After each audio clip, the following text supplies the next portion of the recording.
Hello, Internet. I am Torma Ximnus, and welcome to the first of the 3 Season 5 trailers slash short videos for the other 3 members of Team RWBY, Weiss, Blake, and Yang. We got the one for RWBY back in Volume 4. Now, Weiss, Blake, and Yang are getting the same kind of short films, and seen them all, so going in with a bit of hindsight, this one in particular always just hits me in the biggest way.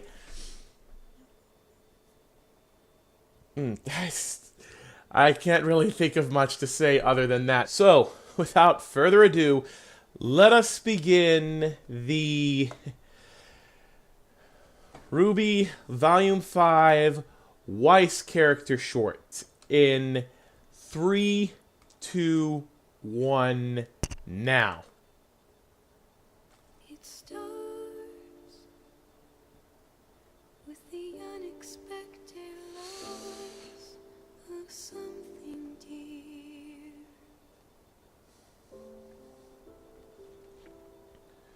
The warmth that comforted and cradled just disappears. The training grounds of Schnee Manor, or the courtyard. Courtyard definitely being used as training grounds, though. There's a younger Weiss.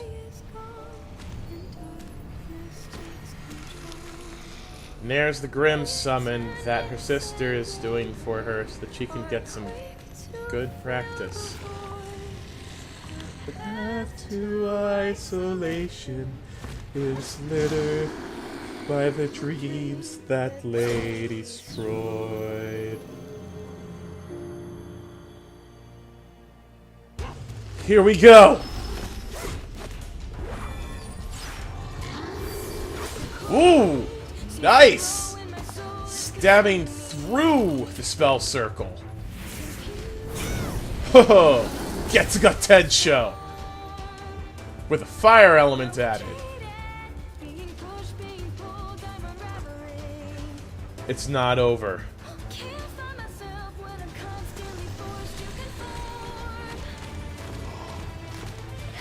Enemies surround you.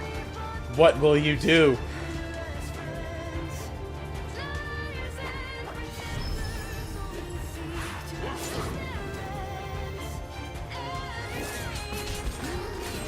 So many stabs. And a little bit of ballerina footwork thrown in there, too. All about grace and form. Ho-ho! There's her signature ice move. An ice flower to impale her enemies. And yet, it's not enough.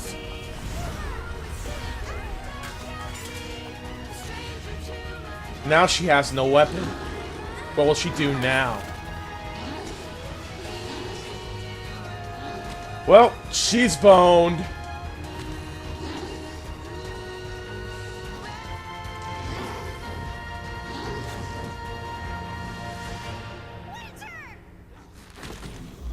And just like that, they stop. Banished by the one that summoned them.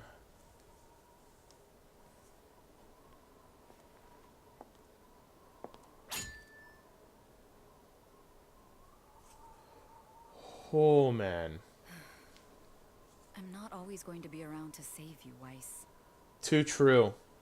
Too true. Sorry. I'll get better. And then she's told, You'll have to if you ever want to leave. of course she does eventually leave, only to be brought back. And then she had to break out. Time flows once more. And we find her in the cargo hold, awaking from a memory? A dream?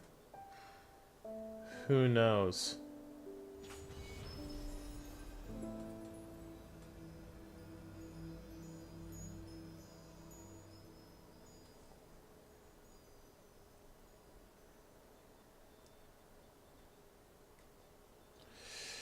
Well, that was the first one.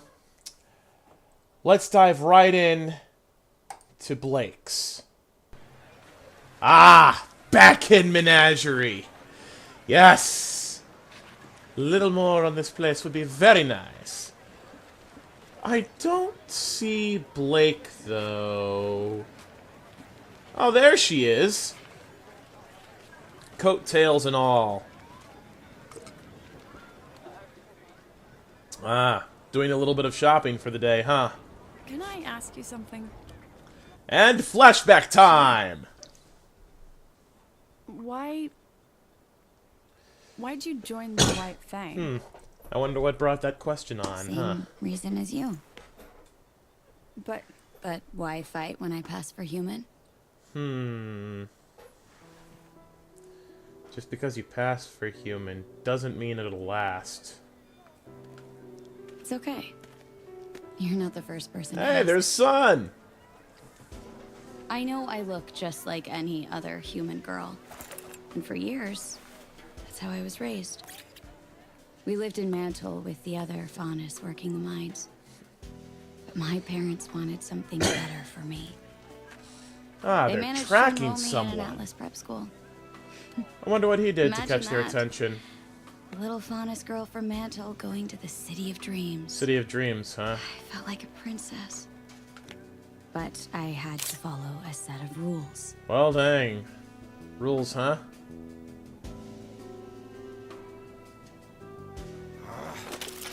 Well, I guess diplomacy's out of the question. No bringing friends home, no talking about my parents, and absolutely, under no circumstances, was I allowed to change colors. Well, dang. No one could know I was a faunus. that sounds terrible. It does sound pretty It stifling. wasn't. It was confusing at first, but it wasn't hard. Especially if it meant being an Atlas. Well, I suppose everything takes practice. Sometimes the other girls would say things about the faunus. That they were animals, that they were dirty, or they lied, and I'd say those things with them. Oh, damn. Because I felt like I was one of them. Oh, man. One day, there was a cave-in at the mines. I was at school when the news broke. Uh-oh. Apparently, one of the workers tripped while handling some agitated dust crystals. Oh, crap. The explosion caused a chain reaction. And my friends snickered. Oh, damn. Okay, time to stop that cart.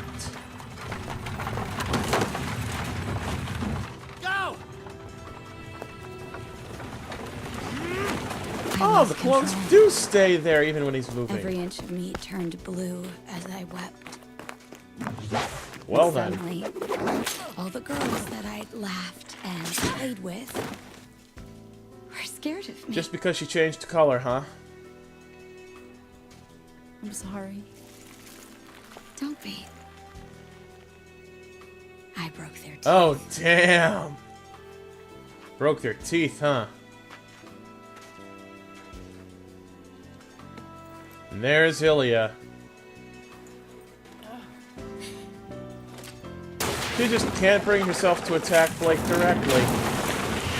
There's still something there, I think.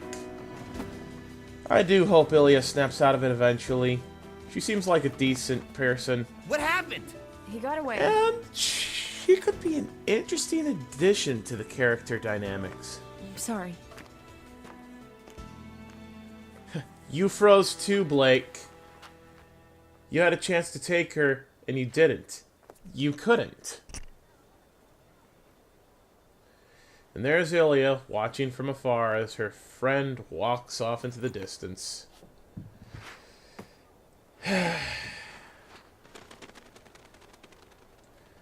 Something good has got to come out of that.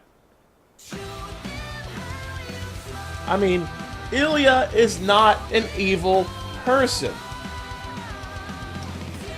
Personally, I think she just fell in with the wrong crowd. And yeah, wanting equality between faunists and humans, that is definitely something worth fighting for. But the way Adam's going to go about it, and we all know that he'll have made his move by now. Several, in fact. And, of course, he'll probably want the throne for himself because, shoot, he probably feels like no one's doing enough. It's never going far enough. Nothing is ever being done too big or too soon, or rather, soon enough, rather. That's going to be trouble. Well, and now we have Yang! Yes! Let's see what her backstory is like. We can clearly hear Bumblebee. And transition to a training sequence with RWBY. Come on. You totally could have dodged that. Could she really? Yang, I already told you. I'm just not cut out for hand-to-hand. Why can't I just use my beautiful crescent rose? That's exactly why I wouldn't let you bring it. Because she doesn't know how to fight without Crescent Rose. I want to make sure There's I have the while I'm gone. actually a video that was done by Shadiversity that perfectly illustrates that point of how there are martial arts with weapons. Because even an untrained person using a weapon, that is a serious force multiplier, even for something as simple as a knife. And then, Nice of one, course, You're not always going to be able to run away from your problems, though. if you Sometimes no you just longer have to have stand that your ground weapon, and fight, and no matter you what. are trained specifically in using the All right, weapon, Enough rest. you're going to be in serious trouble. We saw this in Volume 3 as well. She didn't have Crescent Rose, so she easily got RWBY? blocked and delayed by Mercury.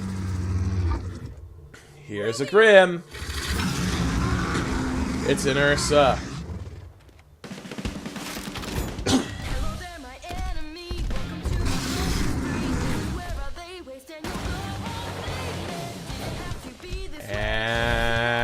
And boom. Yeah, that's not really doing a whole lot there. You know, with the new Grim model, you can kind of see how the Ursa does evolve from the Beowulf. Well, that did a little bit, but not enough. He's still coming for you, Yang. And, oop.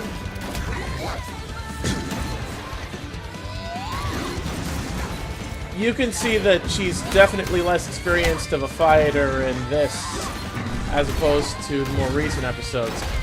Because while she is using her gauntlets to evade all the different strikes and blows, she's still going for those straightforward head-on attacks. And she gets blasted backward as a result. And then here comes RWBY waking up from having gotten knocked out after her semblance activated in a way that sent her flying uncontrollably. And then her fear alerted the Ursa to her location. So now she's kind of screwed.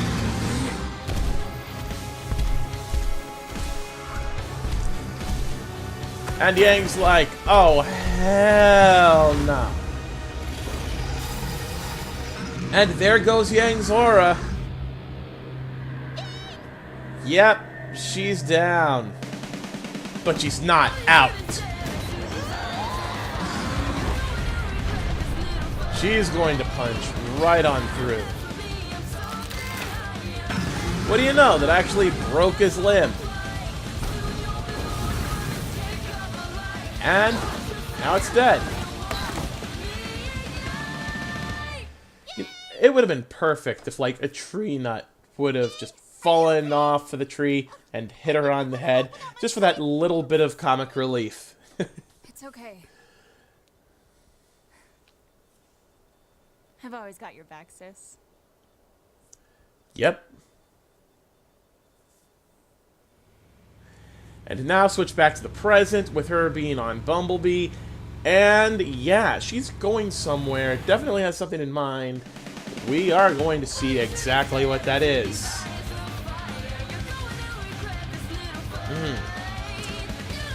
Really looking forward to how Season 5 shapes up. This is going to be fun.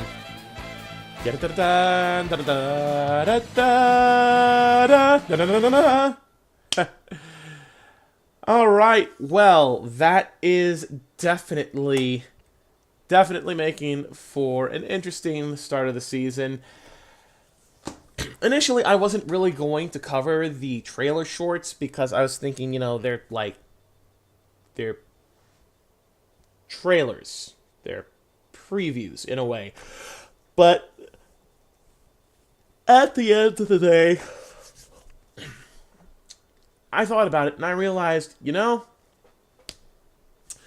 I kind of do need to cover them, not just for the fact that it gives backstory into each of the characters, but also for the fact that things that were in the character shorts, they are also things that are covered or addressed or referenced later on in Season 5, and we're already going to be into Episode 6 being released worldwide at the end of the week, with Episode 7 being released to first members exclusively on the Rooster Teeth website. And we're only about so many episodes in, and already callbacks to these. So it's like, you know, I had to cover them. It wasn't a matter of whether I wanted to or not by then. It was a matter of just, you know, getting to it. But yeah. Now the setup for the setup is finished because Season 5 is still a bit more setup and getting the different characters together. But man, it is going to be so awesome to see where this goes. I'm really looking forward to it. Pardon my yawns. It's after 7:30 at the time I'm recording this. And I've been waking up earlier than usual. So, But yeah, definitely interested to see how this season plays out. In the meantime, if you enjoyed watching, please be sure to like and leave a comment, subscribe if you want to see more, and be sure to ring that bell to stay up to date on when I upload new videos. And until next time, this is Torma Ximnus, signing off. Stay frosty, my